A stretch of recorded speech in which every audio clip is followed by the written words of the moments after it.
is Steph for Dates and Cakes, and today's episode we're going to be making blondies because even brunettes have their blonde moments, but maybe we can find something to snicker about. Dry ingredients, because the beginning of this is a little dry, but it's Dates and Cakes, you know it's going to spice up. So I went on a date with a Brazilian, and he talks politics, we hold it, and I know, what an ass. Or elephant. Peanut? So I drank a spiked coffee because don't mess with me. And when we left, he walked me to the middle of the parking lot, and because I guess he couldn't spot my car, and kissed me, and then was like, oh, she's a good kisser.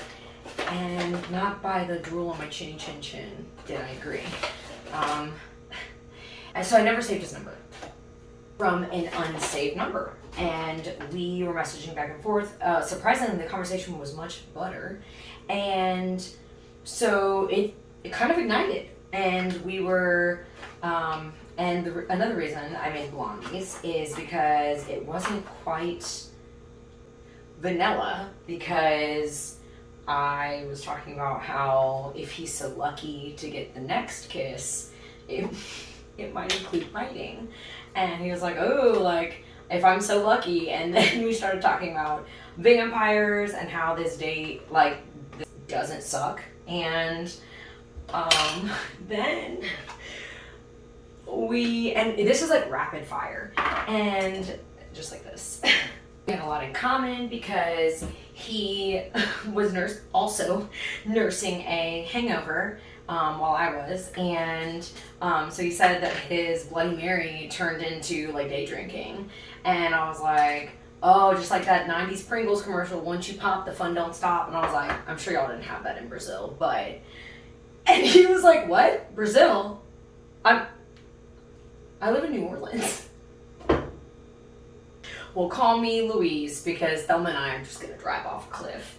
And he laughed, and he was like, oh my gosh, I was wondering when you were talking about kissing, like I've never even met you before, because him and I talked like months ago when I was in New Orleans, and I couldn't figure out why his English was so good, why our conversation was so great. I was like, man, this guy is like pretty cool, pretty sweet.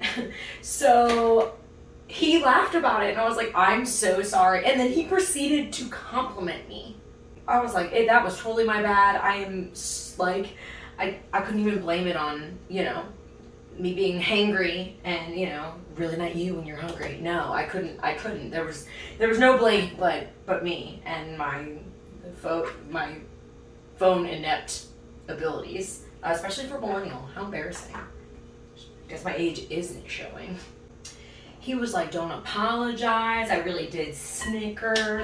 And he was like, you're really cute, and amongst other things, like smoking hot, and then like talked about my glasses and my body. And I was like, I'm sorry, like I just messaged you trying to talk to another guy, and you're gonna shower me with compliments? Like, what?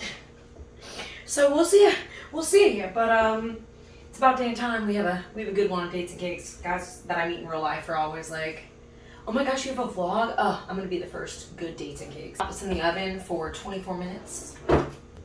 So we're all done here, but I'll leave you with a blonde joke.